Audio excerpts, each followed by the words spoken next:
Otasansan rédíò and TV a wà lórí Facebook àti YouTube. Aláàfin tuntun tí wọ́n ṣẹ̀ṣẹ̀ kéde wọ́n ní ó gba Canada lọ. Kí ló lọ ṣe ní Canada? Ẹ gbọ́, wọ́n ní aláàfin tuntun tí wọ́n ṣẹ̀ṣẹ̀ kéde tíjọba ìpínlẹ̀ Ọ̀yọ́ tí wọ́n ṣẹ̀ṣẹ̀ gbé ọ̀pá àṣẹ àtiwé ẹ̀rí fún ọmọọba Abímbọ́lá Akeem Ọ̀wádé. Wọ́n ní ó kúrò ní Pẹ̀bí ó lọ sórílẹ̀-èdè Canada láti lọ sí kíni, àti pé ṣé lóòótọ́ ni pé láti Ìpẹ̀bí ni ọmọọba Abímbọ́lá Akeem Ọ̀wádé gẹ́gẹ́ bí aláàfin tí wọ́n ṣẹ̀ṣẹ̀ kéde, ṣé lóòótọ́ ni pé ó kúrò ní Pẹ̀bí ó gbàlú Canada lọ? Òtítọ́ ọ̀rọ̀ wo ló wà nídìí ìròyìn yẹn? Kí ni òkodo ọ̀rọ̀ gan-an? Àmọ́ èyí tí í ṣe òkodo ọ̀rọ̀ lórí ìròyìn yẹn àmọ́ wá fún yín tẹ́yìn náà ó sì gbọ́. Bákan náà, ilé-ẹjọ́ kòtẹ́milọ́rùn tí ó fìdí kalẹ̀ sílùú Àkúrẹ́ nípínlẹ̀ Ondo, ó mọ̀ ti dájọ́, ó ti gbé ìgbẹ́jọ́ rẹ̀ kalẹ̀ lórí ẹjọ́ kòtẹ́milọ́rùn tí ẹni tó ní ilé ìtura Hilton Hotel tí Adégòkè Timothy tó kú sí lọ́jọ́ kìíní àná, tílé-ẹjọ́ fi dájọ́ wípé Rahmon Adédoyin Máyẹ̀ ti ìlú Ilé-Ifẹ̀ nígbà náà wípé ó lọ́wọ́ nínú ikú Timothy Adégòkè, tílé-ẹjọ́ fi dájọ́ kú fún un pé kán lọ yẹgi fún Rahmon Adédoyin. Lẹ́yìn tílé-ẹjọ́ gíga dájọ́ ikú fún Rahmon Adédoyin àti àwọn méjì míì tí wọ́n ní wọ́n lọ́wọ́ nínú ikú Timothy Adégòkè, ó ní Rahmon Adédoyin òun ló wá pe ẹjọ́ kòtẹ́milọ́rùn láti tako ẹjọ́ tí ilé-ẹjọ́ gíga tó fìdí kalẹ̀ sílùú Òṣogbo tó dá nígbà náà lọ́hùn. Aláyọ̀ láti sọ fún yín wípé ilé-ẹjọ́ kòtẹ́milọ́rùn tí Rahmon Adédoyin tó gbẹ́jọ́ lọ, èyí tó fìdí kalẹ̀ sílùú Àkúrẹ́ nípínlẹ̀ Ondo, ó ti gbé ìgbẹ́jọ́ kalẹ̀. Kí wá ní ìgbẹ́jọ́ tí ilé-ẹjọ́ kòtẹ́milọ́rùn tó gbé kalẹ̀? Àmọ́ wá fún yín tí ẹ sì gbọ́ ohun tó ṣẹlẹ̀ nílé ẹjọ́ lónìí. Bákan náà, ẹni tó jẹ́ olùdásílẹ̀ iléeṣẹ́ rédíò Àgídìgbo Oríyọmí Hamzat, òun náà sọ̀rọ̀ lórí ẹjọ́ kòtẹ́milọ́rùn, ìgbẹ́jọ́ kòtẹ́milọ́rùn tí ó wáyé lónìí. Kí ni Alhaji Oríyọmí sọ?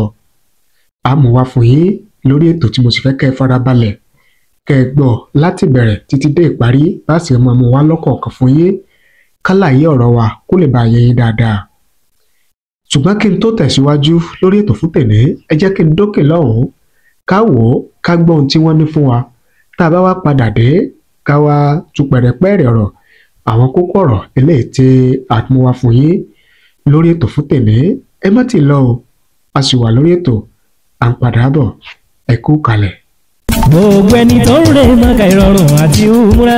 Oníkẹ̀kẹ́ Hajj and Umrah Services ni wọ́n ń bá lọ. Bọ́rọ̀ bá dọ̀rọ̀ iṣẹ́ hajj, iléeṣẹ́ oníkẹ̀kẹ́ Hajj and Umrah Services làwọn èèyàn ń bá lọ. Bíbánisètò iṣẹ́ hajj àti umrah lọ́nà ìrọ̀rùn ni wọ́n fi tayọ. Ilégbèé tó fini lọ́kàn balẹ̀ tó súnmọ́ ara ni wọ́n pèsè fáwọn èrò wọn tó bá wọn rìnrìn àjò. Àmójútó àwọn èrò wọn tó péye ní Mẹ̀dínà àti Mẹ́kà. Lánisọ̀rọ̀ àti ìlanilọ́yẹ̀ lójoojúmọ́ lórí bá a ṣe ń ṣiṣẹ́ àṣepé hajj àti umrah. Àǹfààní sísan owó lọ́nà ìrọ̀rùn wà lọ́dọ̀ wọn pẹ̀lú ẹ̀rí àti fọkànbalẹ̀ fún wọn tẹ́ ẹ bá san fún gbogbo àwọn èrò tó ń bá iléeṣẹ́ oníkẹ̀kẹ́ Hajj and Umrah Services rìnrìn àjò ṣiṣẹ́ hajj àti umrah ni wọ́n ń kan sára. Ẹ̀yin náà ẹ bá wọn rìnrìn àjò ṣiṣẹ́ hajj àti umrah àtọ́dún yìí. Ẹ kàn sí iléeṣẹ́ oníkẹ̀kẹ́ Hajj and Umrah Services lónìí. Wọ́n wà ní nọ́mbà 11 Àgàlà Ìkirè nípínlẹ̀ Ọ̀ṣun. Wọ́n tún wà ní Searchlamp Islamic Academy Ìyànà Ẹ̀gbá nílùú Ìkirè. Wà ní nọ́mbà 5 Celeste Lopin Ògìjó Ògùn State. Ẹ̀rọ ìbánisọ̀rọ̀ wọn rèé o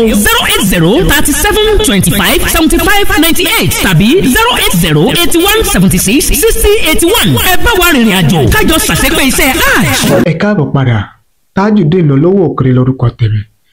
Ìnàjò ẹkùn tí bọdẹlẹ́rù ní gbogbo gbà. Ẹ̀sọ́ kò yí ni mí, Ìkòyí ẹ̀sọ́ nílé bàbá tó bí mi lọ́mọ. A kí gbogbo ẹ̀yin lólùfẹ́ wa tẹ́ ń wò wá tẹ̀lé ń gbọ́ wá káàkiri àgbáláyé lórí ìkànnì wa, ìkànnì yín Otasansan TV. Ojú tẹ́ fi ń wò wá kò ní fọ́, etí tẹ́ fi ń gbọ́ wá kò ní di láṣẹ Èdùmàrè. Ìbànújẹ́ ó kéré ni, ó tóbi ni, kò ní jẹ́pin wa. Lágbára dẹ́dá, Yorùbá wa ní ọwọ́ tó bá ṣẹ́gun sí ló yẹ kó jọbẹ rẹ̀. Èmi àti yín àní ṣàṣe dànù, àní ṣàṣe rí, àní ṣàṣe jẹ, ọwọ́ wa báyìí láfi gbárí ayé wa. Lágbára dẹ́dá láṣẹ Elédùmarè.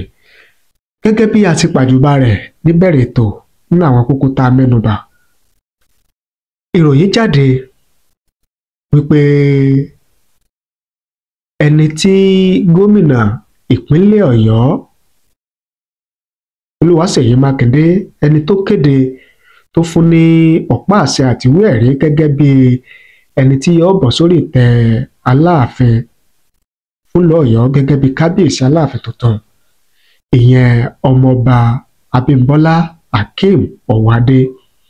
Ìròyìn jáde yìí pé ọmọọba Abímbọ́lá Akeem Ọ̀wádé ó gba ìlú Canada lọ, ìyẹn orílẹ̀-èdè tó ń gbé tó ti wá jọba nílùú Ọ̀yọ́, wípé ó gbà ìlú Canada lọ láì tí ì ṣe àwọn ètò kọ̀ọ̀kan èyí tí wọ́n máa ń ṣe fún ẹni tí ó bá gorí àpèrè Aláàfin tìlú Ọ̀yọ́, wípé kò tí ì wọ̀ pẹ̀bí. Kí wàá ní ọmọọba Abímbọ́lá Akeem Ọ̀wádé, kí ni ó lọ sí nílùú Canada? Ìwé ìròyìn gbé, ìwé ìròyìn kọ, báwo ni ìwé ìròyìn ṣe pé, báwo ni ìwé ìròyìn ṣe kọ? Ẹ jẹ́ kí a mú wá fún yín kẹ́yìn náà kẹ́ ẹ gbọ́ kọ́rọ̀ ọ̀hún kó lè bá yé yín dáadáa. Ẹ ti mọ̀ yín pé ohun táwa bá gbọ́, ohun tá a bá rí, ohun náà ni a máa mú wá sí orí ìkànnì yìí. Ṣáájú kíròyìn yìí tó jáde, ohun tá a gbọ́ tẹ́lẹ̀ ó ní wípé lọ́gán tí ọmọọba Abímbọ́lá Akeem Ọ̀wádé, lọ́gán tí ó bá ti délùú Ọ̀yọ́ ní ẹ̀yìn ọjọ́ tí ó gba ọ̀pá àṣẹ àti ìwé ẹ̀rí lọ́wọ́ gómìnà ìpínlẹ̀ Ọ̀yọ́, ni yóò bẹ̀rẹ̀ àwọn ètò kọ̀ọ̀kan èyí tí wọ́n máa ń ṣe fẹ́ni tí ó bá gorí àpèrè Aláàfin. Ṣùgbọ́n nígbà tá a tó wá gbọ́rò yín léyìí, ó wá jẹ́ nǹkan tó yà ní lẹ́nu pé kí ló dé, kí ló ṣẹlẹ̀, kí ló fà á tí ọmọọba Abímbọ́lá Akeem Ọ̀wádé tí ò fi tí wọ̀ pẹ̀bí. Ẹ gbọ́ ìdí ọ̀rọ̀ nínú ìròyìn léyìí tí mo fẹ́ mú wá fún yín. Mo fẹ́ kẹ́ ẹ farabalẹ̀ kí a jọ gbọ́. Wọ́n ní 10 days after receiving the staff of office and certificate of appointment from Governor Seyi Makinde, the new Aláàfin of Ọ̀yọ́, Ọba Akeem Ọ̀wádé, has yet to begin the month-long traditional rites to pave the way for his coronation. During the January 13 presentation to Ọ̀wádé at the Ọ̀yọ́ Governor's Office, State Secretariat, Ibadan, Governor Makinde had declared that the coronation of the new Aláàfin will take place in 4 weeks' time.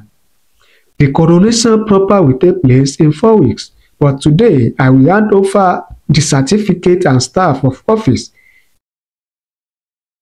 Makinde said. After receiving the certificate and staff of office, the Aláàfin-elect had that day headed to Ọ̀yọ́ town, where he was given a triumphant entry by the residents of the town. He also visited his family house in Ọ̀yọ́ town, where he was received by family and friends. However, contrary to some quarters' belief that the Aláàfin-elect would immediately commence traditional rites to beat the 4-week deadline of the Ọ̀yọ́ State Governor for coronation, Ọba Ọ̀wádé jetted out to Canada the following day. The Punch newspaper gathered that Ọ̀wádé had to return to his Canada base to officially resign from his workplaces and engagement in Canada. He has to resign from the places he works in Canada and perfect all those papers before returning to Oyo, a source told the Punch newspaper on Wednesday. The Aláàfin-elect is a Nigerian and Canadian entrepreneur, philanthropist, and president of 100279 Manitoba Limited, a real estate, investment and financial services business in Manitoba, Canada. Owade is the project coordinator at one of the largest electric power and natural gas utility providers in Canada, Manitoba Hydro. As of Wednesday, individuals and groups that the Aláàfin-elect is mandated to visit to carry out enthronement rites said they still awaited Owade to begin the rites. He is yet to commence the traditional rites. We believe he is still preparing himself and getting ready. The process is long as he has to offer several sacrifices and do rituals. It is non-stop. Once he starts, he has to visit many places, so he has to be ready. I can't specifically state the number of days that the ritual will take, but it will be close to a month, as that includes the Ipebi rituals too. One of those involved in the traditional rites told the Punch newspaper. Gẹ́gẹ́ bí ìròyìn yẹn bó ṣe lọ nìyẹn, ó tẹ̀síwájú ní document relating to the Aláàfin installation indicate that the divinely selected candidate goes to Ipebi for traditional rites and is installed as the new king after the completion of all the traditional rites. The Ipebi seclusion ritual involves several individuals and groups playing key roles in guaranteeing the spiritual well-being and authority of the Aláàfin. Among them is the Oluawo Ifa priest, who serves as the spiritual guide and advisor to the Aláàfin through the Ipebi ritual. The Oyomesi priests also play roles in offering prayers, performing sacrifices, and providing spiritual support. Other traditional rites are that the Aláàfin-elect is to perform additional enthronement rites at the Baba Iyade residence, Ọ̀nà Ìsokùn, Bara, before he proceeds to the Koso chamber, accompanied by his chiefs and priests. In the Koso chamber, the Aláàfin-elect will be crowned with his royal headdress, symbolizing his renewed spiritual authority. He also would perform additional rituals and make offerings to the Orishas and his ancestors, solidifying his connection with the divine. Ohun tí ìròyìn yẹn sọ, òun náà ni wípé ìrètí àwọn èèyàn tẹ́lẹ̀ òun ni pé bí ọmọọba Abímbọ́lá Akeem Owade tí gómìnà Olúwaṣèyí Mákindé tó gbé ọ̀pá àṣẹ àti ìwé ẹ̀rí fún gẹ́gẹ́ bí ẹni tí ó bọ̀ sórí ìtẹ́ Aláàfin tìlú Ọ̀yọ́. Ìrètí àwọn èèyàn ni pé lọ́gán tí ọmọọba Akeem Owade Abímbọ́lá tó gba ọ̀pá àṣẹ tó kọrí sílùú Ọ̀yọ́ ní ọjọ́ 13 oṣù kìíní ọdún tá a wà yìí, ìrètí àwọn èèyàn ni pé lọ́gán tó délùú Ọ̀yọ́ tó kí àwọn ẹbí ará àtàwọn ojúlùmọ̀ àti gbogbo ọmọ ìpín ìlú Ọ̀yọ́ tán ni yóò bẹ̀rẹ̀ àwọn ètùtù tó tọ́ àti àwọn ètùtù tó yẹ tí wọ́n máa ń ṣe gẹ́gẹ́ bí àṣà àti ìṣẹ̀ṣe fún ẹni tí yóò bá bọ́ sórí àpèrè Aláàfin tìlú Ọ̀yọ́. Ìrètí àwọn èèyàn ni pé lọ́gán ni yóò bẹ̀rẹ̀ bó ṣe délùú Ọ̀yọ́, ṣùgbọ́n lẹ́yìn bí ọjọ́ 8 àbí ọjọ́ 10 gan tí wọn ò rí kí ọmọọba Akeem Owade ó yọjú sí àwọn tí wọ́n wà ní ìpinnu àwọn ètò yẹn tí wọn ò rí kó yọjú, òun ni àwọn oníròyìn wá fimú fílẹ̀ láti mọ tí ń ṣẹlẹ̀ àti pé kí ló dé, kí ló fà á tí ọmọọba Akeem Owade tí ó fi ti bẹ̀rẹ̀ àwọn ètò àti àwọn ìṣẹ̀sí tuntun kọ̀ọ̀kan tó yẹ kó ṣe kó tó gbadé. Ohun tí àwọn oníròyìn wá rí ṣàjọ òun náà la mú wá fún yín yẹn wípé wọ́n ní ọmọọba Akeem Ọwádé kò tí ì yọjú sí àwọn elétò, àwọn olúawo àti àwọn tí wọ́n wà nígbànú ètò yẹn, kò tí ì yọjú sí wọn. Wípé táwọn ń rí ni pé àwọn gbọ́ pé ọmọọba Akeem Abímbọ́lá Ọwádé pé ó ti gba ìlú Canada tó ń gbé, ó ti gbabẹ̀ lọ. Kí wàá ní ọmọọba Abímbọ́lá Akeem Ọwádé kí ló lọ sí nílùú Canada? Ohun tí wọ́n gbé jáde ò ní pé ó ṣeéṣe kó jẹ́ pé ó lọ yanjú àwọn iṣẹ́ tó ń ṣe, ó lọ ṣe àwọn ètò bí yóò ṣe hand over àwọn tó jẹ́ ojúṣe rẹ̀ ní àwọn iléeṣẹ́ tó ti ń ṣiṣẹ́, yóò ṣe hand over rẹ̀ fáwọn ẹlòmíì tí yóò sì ṣe ètò bí wọ́n sì máa bá mójútó àwọn iléeṣẹ́ rẹ̀ kó tí kó jẹ́ pé lọ́lọ́ ṣe ní ìlú Canada. Ó sì jẹ́ pé lọ́gán tí ọmọọba Abímbọ́lá Akeem Ọwádé tó bá ti padà sílùú Ọ̀yọ́, ó ní ètò àti àwọn ètò àti ètùtù kọ̀ọ̀kan tó yẹ kó ṣe ó ní yóò bẹ̀rẹ̀. Ṣùgbọ́n tí wọ́n ń kọ àwọn èèyàn lóminú ó ní wípé ní ọjọ́ 13 oṣù kínní, ọjọ́ tí gómìnà Olúwaṣèyí Mákindé tó ń gbé ọ̀pá àṣẹ àti ìwé ẹ̀rí fún ọmọọba Abímbọ́lá Akeem Ọwádé gẹ́gẹ́ bí Aláàfin tí yóò bọ̀ sórí àpèrè Aláàfin. Ohun tí gómìnà sọ ni pé lẹ́yìn ọ̀sẹ̀ 4 ni ayẹyẹ ìgbà adé fún Aláàfin tuntun òní yóò wáyé. Létà ni a padà gbọ́ wípé wọ́n ti mú ọjọ́ 4 oṣù 4 gẹ́gẹ́ bí ọjọ́ ayẹyẹ ìgbádé fún ọba Akeem Abímbọ́lá Ọwádé gẹ́gẹ́ bí Aláàfin tuntun tí yóò wáyé, ìyẹn ní ọjọ́ 4 oṣù 4 ọdún tá a wáyé. Àwọn èèyàn ti wá ní ètí pé láàrin ọjọ́ yẹn náà o, láàrin ọjọ́ tó dé sílùú Ọ̀yọ́ ọjọ́ 13 oṣù kínní nìyẹn sí ọjọ́ 4 oṣù 4 yẹn pé ó yẹ kó ti ṣe àwọn ètò, àwọn ètùtù tó yẹ kó ṣe, ó yẹ kó ti parí kó tó di ọjọ́ yẹn. Wọ́n jẹ́ pé lọ́gán tó dé sílùú Ọ̀yọ́ òun ni ó bẹ̀rẹ̀ àwọn ètò yẹn lọ́wọ́ pẹ̀lú pé ó ṣe ó possible kó ti parí àwọn ètò tó bá tọ́ tó bá yẹ kó tó di ọjọ́ 4 oṣù 4 ọdún yìí.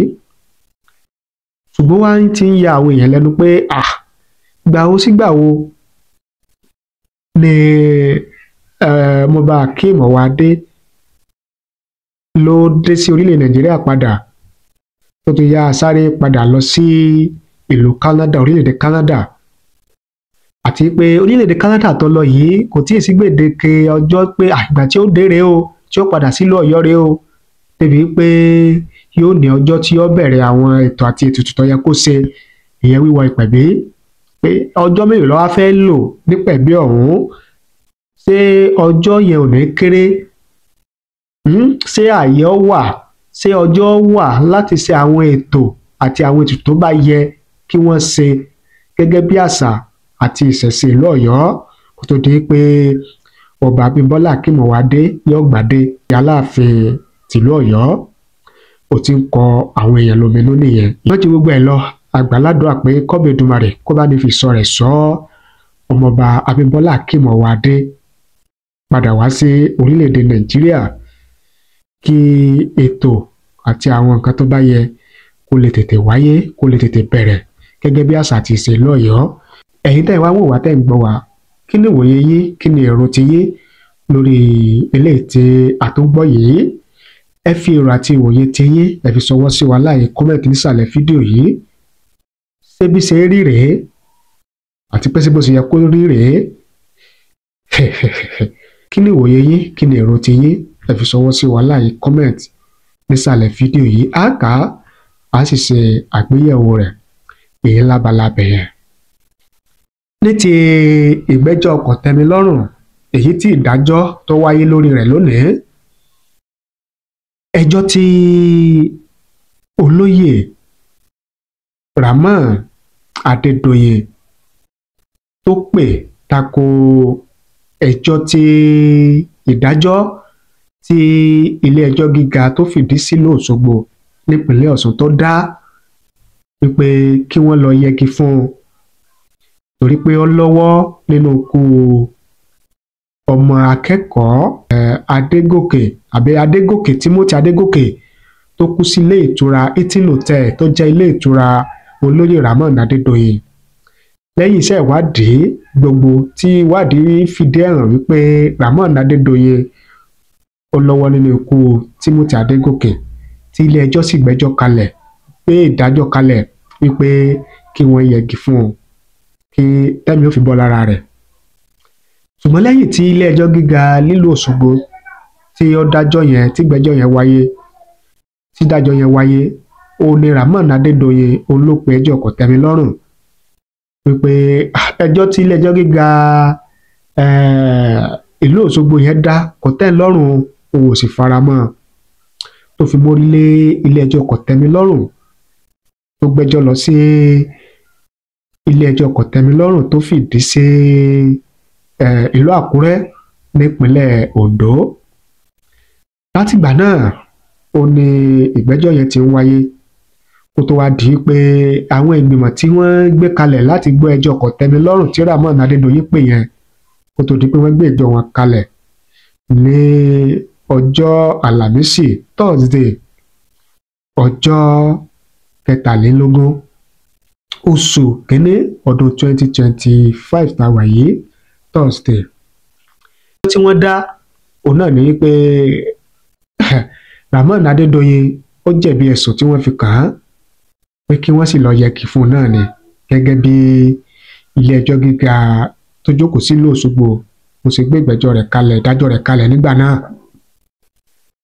Ṣùgbọ́n ilé-ẹjọ́ kòtẹ́milọ́rùn yẹn wọ́n wá wọ́gi lé ẹjọ́ tí ìdájọ́ tó sọ wípé kí wọ́n gbẹ́sẹ̀ lé ilé ìtura Hilton Hotel tó jẹ́ ti ilé ìtura tí Timothy Adégòkè tó dákẹ́ sí tó kú sí tí ṣe ilé ìtura Rahmon Adédoyin pé ilé-ẹjọ́ kòtẹ́milọ́rùn wọ́n wọ́gi lé ìdájọ́ yẹn.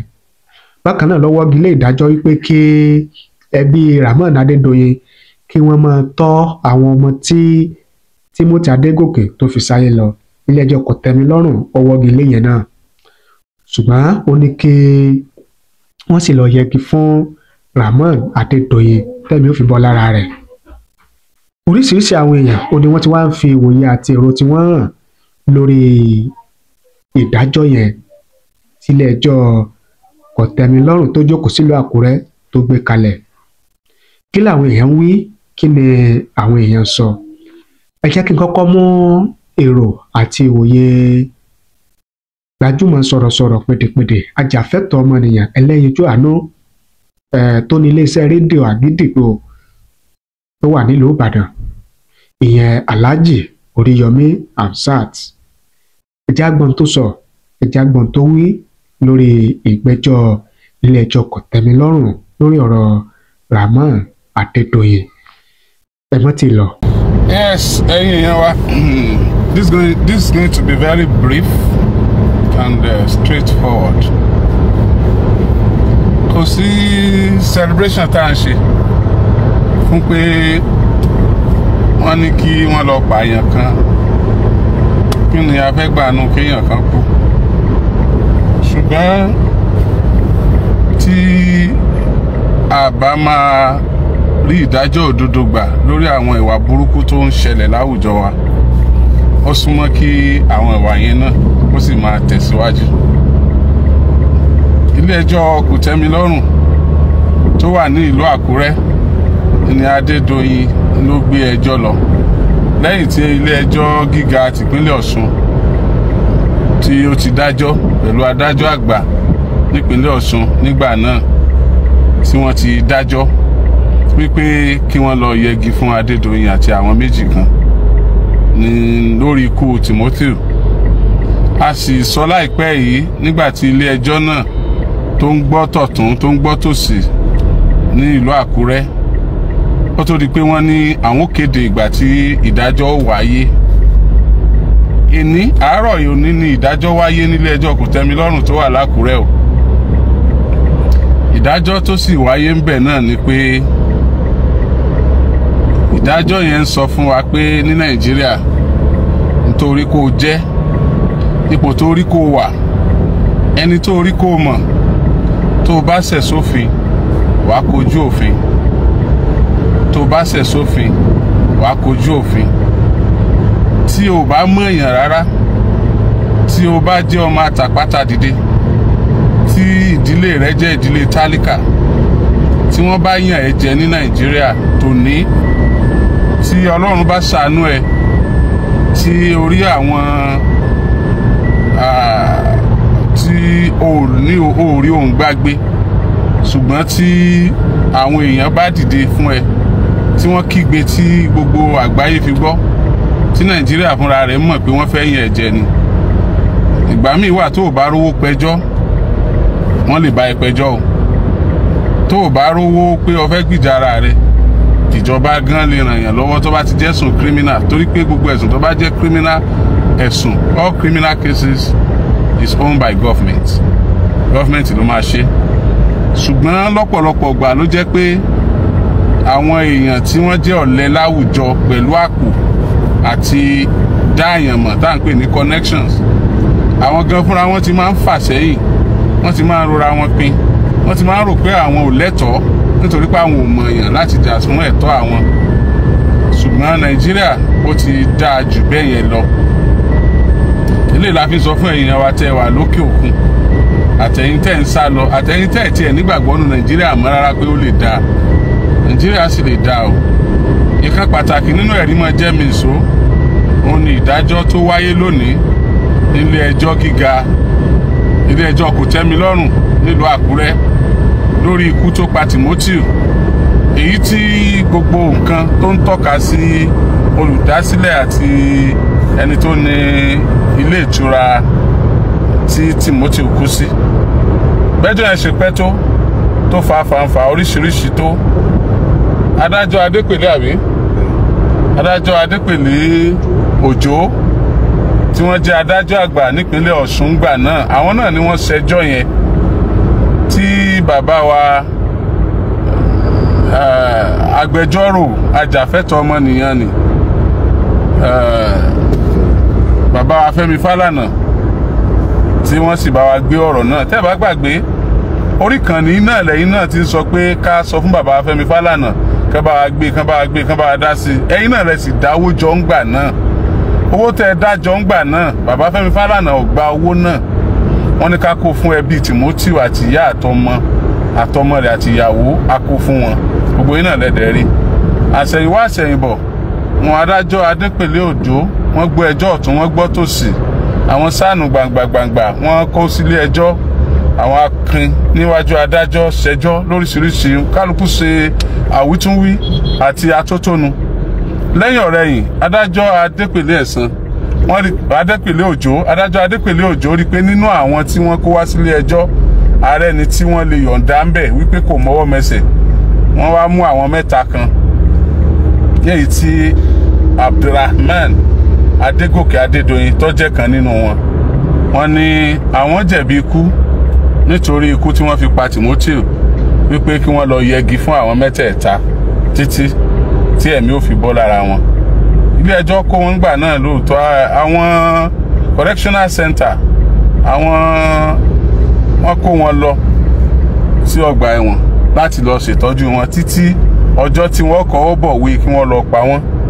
Bó tiẹ̀ jẹ́ pé ó yé àwa náà ní Nàìjíríà pé kò sí gómìnà tí ń kọ́ bọ̀wé lọ pa wọ́n mọ́ ṣùgbọ́n bí wọn ò pa Adédoyin gan bí wọn ò pa gbogbo àwọn tí wọ́n fura sí ọwọ́ ọ̀dájọ́ òdodo tí a ti ẹ̀rí gbà yẹn ó fi wá lọ́kàn balẹ̀ torí kò sí tí a fẹ́ fi ikú wọn ṣe lóòótọ́ ni ikú wọn ò lè jí Timothy mọ́ ṣùgbọ́n àwọn náà ò ní mọ rìn kán máa yan pa agbádá nígboro pé olówó so gbogbo tán ìyá ní ọjọ́ ọmọ tálíkà ṣé gbogbo alájọmọ olówó ni ṣé gbogbo wa náà bí nídìílé olówó ni ẹni tó lówó lónìí náà jọmọ tálíkà ń gbà kan tí olówó tàná tí wọ́n bá ti pa òun tó náà do lówó lónìí kò ní mọ yan pa agbádá àwọn ọmọ rẹ̀ ò ní mọ pé àwọn ọmọ wọn ní ọmọ bàbá olówó ìdílé wọn náà ò ní mọ rí nǹkan tọ́ka sí ó tó di pé àwọn olówó wọn pa àwa tá à ń gbìyànjú tán ni a fi gbé ọ̀rọ̀ náà lérí ńgbà náà tó sì jẹ́ pé ọ̀rọ̀ náà ló di ní tí ọ̀pọ̀lọpọ̀ di ọ̀tá wa sí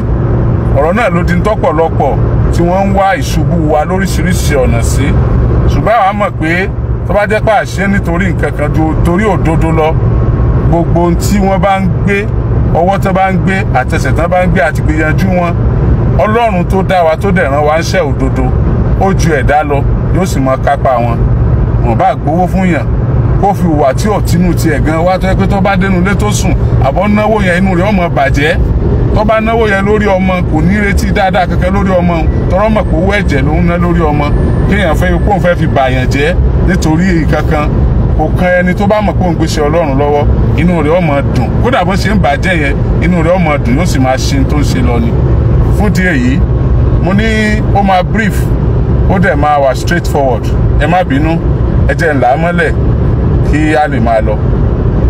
wọ́n ti dájọ́ o nílé ẹjọ́ kòtẹ́milọ́rùn tó wà lákùrẹ́ lẹ́yìn tí adájọ́ Adépèlé Òjó tán dájọ́ tán ẹni Adédoyin àti àwọn mẹ́ta yòókù gbé ẹjọ́ lọ sílé ẹjọ́ kòtẹ́milọ́rùn pípa àwọn ò fara mọ́ ẹjọ́ tí wọ́n dá ní ilé ẹjọ́ gíga ìpínlẹ̀ Ọ̀ṣun. ilé ẹjọ́ kòtẹ́milọ́rùn tó wà ní Àkúrẹ́ àwọn agbẹjọ́rò tí wọ́n máa ń gbọ́ wa tán máa ń wò wá ti fìdí ẹ̀ múlẹ̀ fún mi pé ohun gangan ló yẹ kí wọ́n ó lò pé tó yẹ kán lò náà lọ yẹn so wọ́n dẹ̀ ti lọ ọbẹ̀ wọ́n ti gbọ́ ẹjọ́ ń jò ní ìtàn fẹ́ gbẹ́jọ́ mo jẹ́ kẹ́ ẹ gbọ́ nígbà tí wọ́n ṣèdájọ́ yìí náà a tètè gbọ́ àti àwọn nǹkan tó ṣẹlẹ̀ ṣáájú àkókò yìí ló fi jẹ́ kí n tẹ̀ máa sọ fún yín báyìí wọ́n ti gbé ìdájọ́ kalẹ̀ lónìí o ìdájọ́ tí wọ́n sì dá nílé ẹjọ́ kòtẹ́milọ́rùn náà ni pé gbogbo ẹjọ́ tí wọ́n dá pátápátá nílé ẹjọ́ gíga èyí tó wà nípínlẹ̀ Ọ̀ṣun kó wà bẹ́ẹ̀ wípé ẹjọ́ yẹn wọ́n dá dáadáa wípé ẹjọ́ kòtẹ́milọ́rùn tí wọ́n pè wọ́n jù sígbó ẹjọ́ kòtẹ́milọ́rùn tí Adédoyin pè ó tún pé ẹjọ́ yẹn lulẹ̀ pé ìdájọ́ tí wọ́n dá nípínlẹ̀ Ọ̀ṣun ní ẹjọ́ gíga ìpínlẹ̀ Ọ̀ṣun lábẹ́ onídàájọ́ àgbà Adépèlé Òjó tí wọ́n fẹ̀yìntì ń jò ní tí wọ́n ti fẹ̀yìntì a lè sọ tí ẹ sọ̀rọ̀ lọ́bì fẹ̀yìntì yẹn torí yẹn tún wà complicated nígbà tó táìmù kan Ọlọ́run ṣàánú wa adájọ́ Adépèlé Òjó sá àwọn ni wọ́n dájọ́ yẹn so wọ́n ní gbogbo ẹjọ́ tí wọ́n dá pé kò sí báyóbáyó ń bẹ̀ pé bó ṣe yẹ kí wọ́n dá náà ni wọ́n dá yẹn ìyẹn wá fìdí ẹ̀ múlẹ̀ pé ní tí wọ́n sọ pé kó lọ ṣẹlẹ̀ fún Adédoyin àti àwọn tó kù náà ni kó lọ ṣẹlẹ̀ àtúnwá retí bá wọn lọ sí Supreme Court báyìí kí Ọlọ́run kó ṣàánú wa síkàsíkà kó rántí àjọbí o adánilóró ó má gbàgbé ẹ̀san o gbogbo ẹ̀yin tẹ́ wà nípò mo lè ṣe mo lè mú jẹ́ kò sẹ́ni tí ó mú mi sí mo wà connected mo lè ṣe tó wù mí ẹ má jàárò ní ẹjẹ́ àrọ̀lá o àwọn orí nǹkan kan jọ lọ́n lọ bẹ́ẹ̀ la mọ̀ nǹkan kan jọ lọ́n lọ àti nígbàgbọ́ nínú nǹkan kan jùlọ a nígbàgbọ́ pé ọba ẹ̀san ni gbogbo ẹni tó bá ṣe dáadáa yóò kẹsàn-án rẹ̀ ẹni tó bá ṣe ìdàkejì náà yóò kẹsàn-án rẹ̀ a fi yọ ẹbí Adédoyin bẹ́ẹ̀ ni a fi ṣe yẹ̀yẹ́ a níjà kankan ti pẹ̀lú wọn àti ẹ̀ sọ pé kíjọba kan mọ̀ dé lọ́la gan kan má fún wọn l'amnesty a sọ pé kíjọba kan mọ̀ dé lọ́la kọ́ mọ̀ já condemn sí láìfà tíjọba kan bá já condemn sí láìfà kíjọba kan kó tún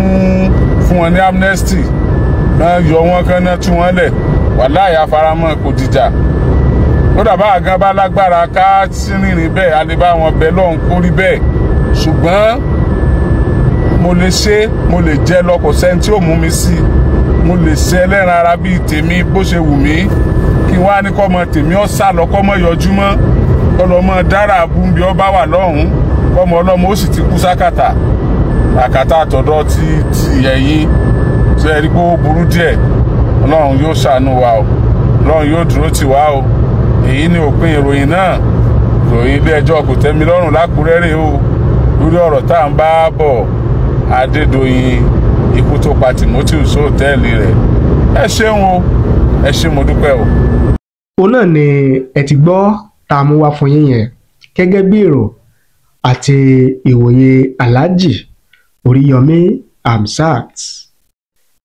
Ẹ̀yin gẹ́gẹ́ bí ẹnìkan, kí ni ìwòye yín, kí ni èrò tiyín, kí lẹ lè rí sọ sí ìgbẹ́jọ́ ti ẹjọ́ tí ilé ẹjọ́ kòtẹ́milọ́rùn tí wọ́n gbé kalẹ̀ lórí ẹjọ́ tí ilé ẹjọ́ gíga tó jókòó sílùú Òṣogbo tó dá lórí ọ̀rọ̀ Rahmon Adédoyin lórí ikú Timothy Adégòkè. Ẹ fi èrò àti ìwòye tiyín ẹ fi ṣọwọ́ sí wa láàyè comment nísàlẹ̀ fídíò yìí. Á kà á sì ṣe àgbéyẹ̀wò rẹ̀ lórí ètò wa lọ́la lágbára Ọlọ́run. Ẹ ṣé o, àdúpẹ́ bẹ́ẹ̀ ṣe ń wò wá, àdúpẹ́ bẹ́ẹ̀ ṣe ń gbọ́ wá. Ẹ bá ní pín, ẹ bá ní share rẹ̀ kó lè káàkiri àgbáláyé, kó lè rìn jìnnà dáadáa.